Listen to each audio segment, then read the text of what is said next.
ठीक है।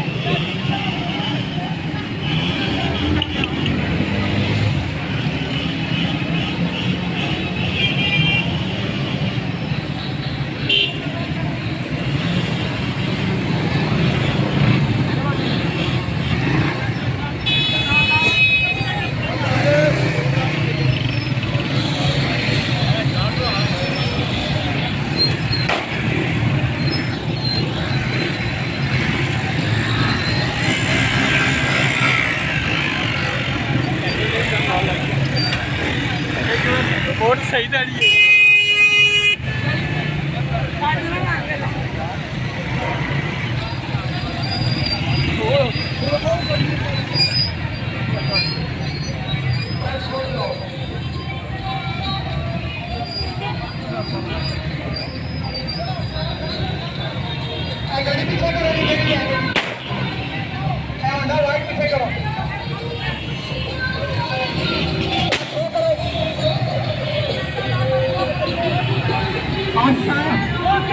गड्डियां पीछे करो, गड्डियां पीछे करो, गड्डियां पीछे करो, पीछे करो।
یا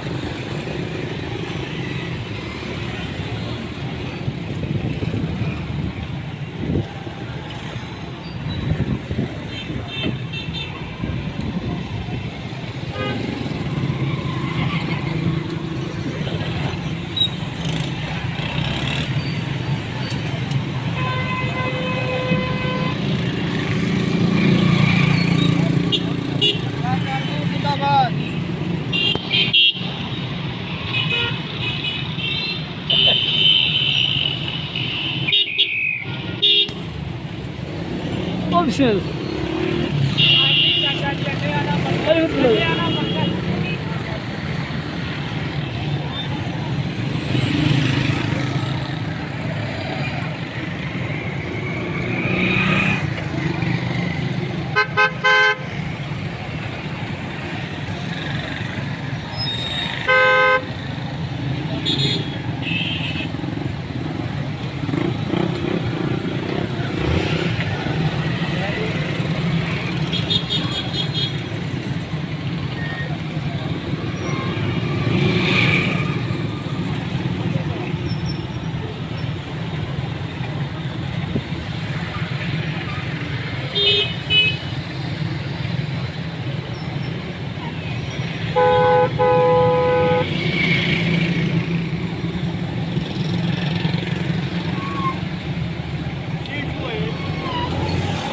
ठीक ठाक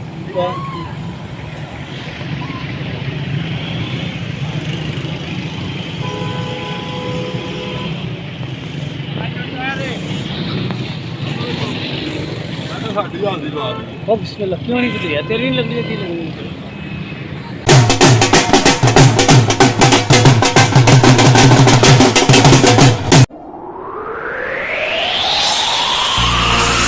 बनाने से पहले का पाकिस्तान दे दो, हमारे अमन खुशहाल का वो दौरान दे दो। आलमगीर शाह की अपने रब से ये दुआ है, नवाज शरीफ को फिर से इख्तियार गुलिस्तान दे दो। मैंने एक दिन अपनी फौज को जब मुसल्लह अज़हारों को पूरा भला नहीं था, उन्हें गाली नहीं निकाली, क्योंकि जरूरी मैं नहीं हूँ, मैं नहीं बनूंगा तो कोई फर्क नहीं पड़ेगा।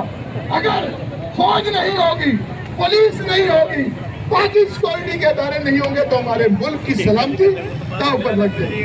इसलिए हम ऐड करते हैं और गवर्नमेंट से मुतालबा करते हैं कि जल्द अज जल्द इस जमात पर पाबंदी लगाई जाए और जो लोग इस जलाओ घिराव में शामिल थे उनको सख्त से सख्त सजाएं दी जाए। बहुत बहुत शुक्रिया, बहुत बहुत मेहरबानी। मैं अपने तमाम साथियों का शुक्रिया अदा करता हूँ और अखीर पे 2-3 नारे लगाएंगे। नारे तकबीर, नारे तकबीर, नारे रिसालत, पाक फौज जिंदाबाद, पाकिस्तान जिंदाबाद, पाक फौज कदम बढ़ाओ, हम तुम्हारे साथ हैं, पाक फौज कदम बढ़ाओ, हम तुम्हारे साथ हैं, पाकिस्तान जिंदाबाद, पाकिस्तान जिंदाबाद, नारे तकबीर। 4-5 घंटे की इंतजार कर रहे थे। असी सबका शुक्रिया अदा करना, दिल से शुक्रिया अदा करने तुसीं सानू प्यार करते हो। जितने ताजर बरादरी है, साडी यूथ है, साडी तंजीम है, जितने भी लोग ने सारे आए ने आज दस दिता है कि तुसीं पाकिस्तान के साथ हो। शहर के लोग आए ने दस दिता कि तुसीं पाकिस्तान नालों पाक फौज नालों जितनी सोसाइटियाँ उनके साथ हो, एजेंसियों के साथ है, क्योंकि वो पाक फौज के लिए काम करते हैं। पाक फौज जिंदाबाद, पाक फौज जिंदाबाद, पाक फौज जिंदाबाद। अस्सलाम वालेकुम जी। पाक फौज वास्ते नाल यकजहती की रैली भरपूर शिरकत की अज मैंने ताजरान जिला जेलम ने और सारे ताजर और सारी आवाम फौज की हमायत निकल खड़े हुए हैं और फौज की हक नारे मारे गए। सब तो बड़ी रैली है। जेलम की तारीख सब की वड्डी रैली है जिहड़े फौज के हक में निकली है। असी फौज नाल हर पल साथ हाँ और फौज ही साडे मुल्क की वाहिद पावर है जिहड़े साडे मुल्क की हिफाजत कर रही है। अल्लाह ताला साडी फौज नूं सलामत रखे। असी हर कदम हर दम फौज के नाल। पाक फौज जिंदाबाद, पाक फौज पाइंदाबाद। पाक फौज के लिए ये रैली निकाली गई है और ये रैली जेलम की तारीख की सबसे बड़ी रैली है। मैंने आज तक अपनी ज़िंदगी में इतनी बड़ी रैली नहीं देखी।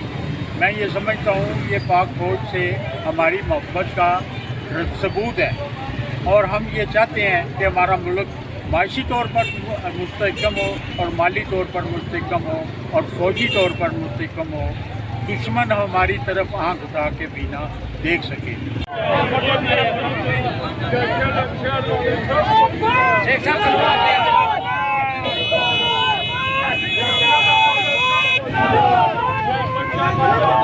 हमारे लीडर है तो सब कुछ देख चुके हैं, उनको पता है कि मुल्क है हम तो भी यहाँ तो वो हमें हराया गया। हमारे रिजल्ट चेंज किए गए, शाम को और रिजल्ट था, सुबह और रिजल्ट हो गया, पर हमें कोई फ़र्क नहीं पड़ा।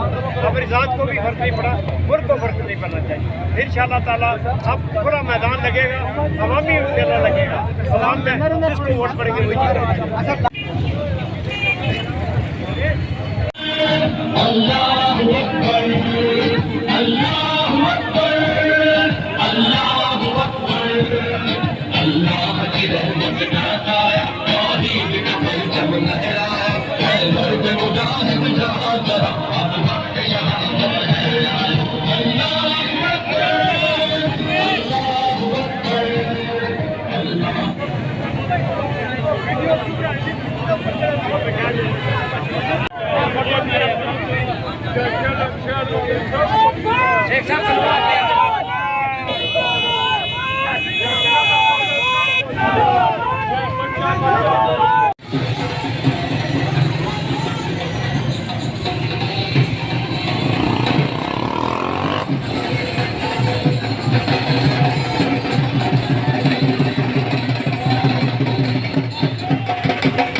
सही तस्वीर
मैं 1 मिनट च आ गया मैं चौके बीच चावल डाला आ गया मैं चौके 1 मिनट च आ गया